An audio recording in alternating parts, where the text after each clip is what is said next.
तुम्ही पाहत आहात MCN news Marathi.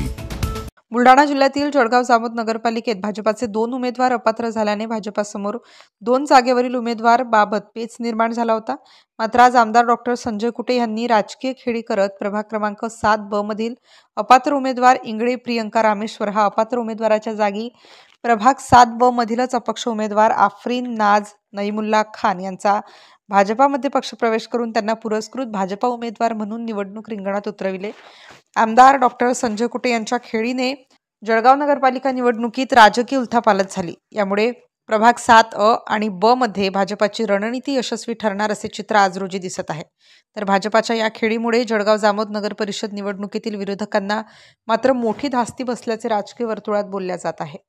MCN news मराठीकरिता संपादक राजीव वाढेसह वैभव वडोदे, जळगाव। कभी जात पात का भेदभाव नहीं करते। आमदार साहब गांव के सेवक बहुत अच्छे हैं। आमदार साहब लेडीज के लिए पानी का बर्ताव पूरा घरपुर पे लाकर दिए। आमदार साहब ने रानी पार्क में शादी हॉल का इंतजाम किए। आमदार साहब ने गांव के विकास के लिए बहुत कुछ किए, इसीलिए मैं उनकी पार्टी में आना चाहती हूँ। आज जळगाव जामोदच्या नगर परिषदेमध्ये ज्या पद्धतीनं काँग्रेसनी एक खालच्या दर्जाचं राजकारण करून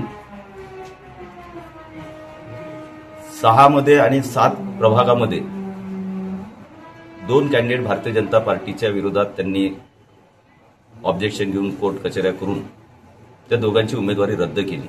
त्यामध्ये आमचे मोठे बंधू अनिलजी जयस्वाल आणि आमचा एकदम चांगला कार्यकर्ता रामा इंगळेंची धर्मपत्नी उभ्या होत्या।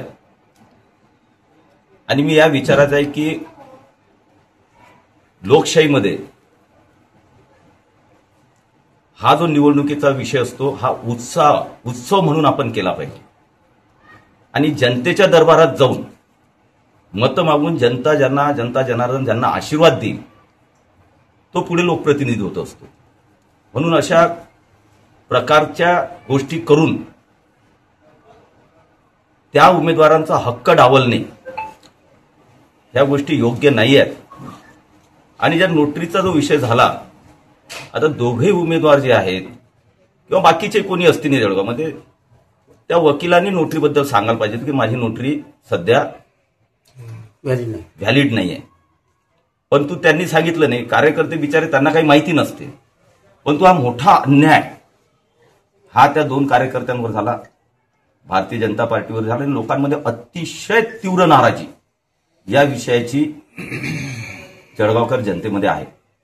पण आम्ही 2 दिवसापासून झाल्यानंतर 7 नंबरच्या प्रभागामध्ये सर्व आमच्या जनतेशी संपर्क करून सगळ्यांना विश्वासात घेऊन भारतीय जनता पार्टीने हा निर्णय केला की जर आपल्यासोबत अशा पद्धतीनं झालेला आहे तरीही भारतीय जनता पार्टीच्या कार्यकर्त्यांची एवढी ताकद आहे की जनतेच्या विश्वासावर जनतेच्या आशीर्वादावर आमची मुलगी जी आहे आफरीन नाज नईम खान जी अपक्ष उभी आहे होती, बॅट तिचं चिन्ह आहे, परंतु भारतीय जनता पार्टीने निर्णय केला, सगळ्या कार्यकर्त्यांनी जनतेने निर्णय केला एक चीड असल्यामुळे आणि त्याच्यामुळे आम्ही आमच्या मुलीला आफरीन नाजला भारतीय जनता पार्टीचा उमेदवार म्हणून आता आम्ही मैदानामध्ये उतरवलेला आहे।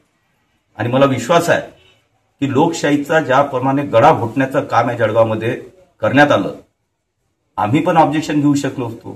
24 फॉर्म असे होते की त्यामध्ये काही ना काही त्रुट्या होत्या, परंतु आम्ही एकावरही ऑब्जेक्शन घेतलं नाही, एकही याच्याविरुद्ध आम्ही केलं नाही। त्याचं कारण आहे की लोकशाहीमध्ये लोकांमध्ये जाऊन आपण आपला हक्क किंवा मत मागायचं असते, आशीर्वाद घ्यायचे असतात, जिंदा दिलेलं काम करायचं असते आणि म्हणून आम्ही कोणावरही ऑब्जेक्शन घेतलं नाही, सगळ्यांना लढू द्यायचं असते।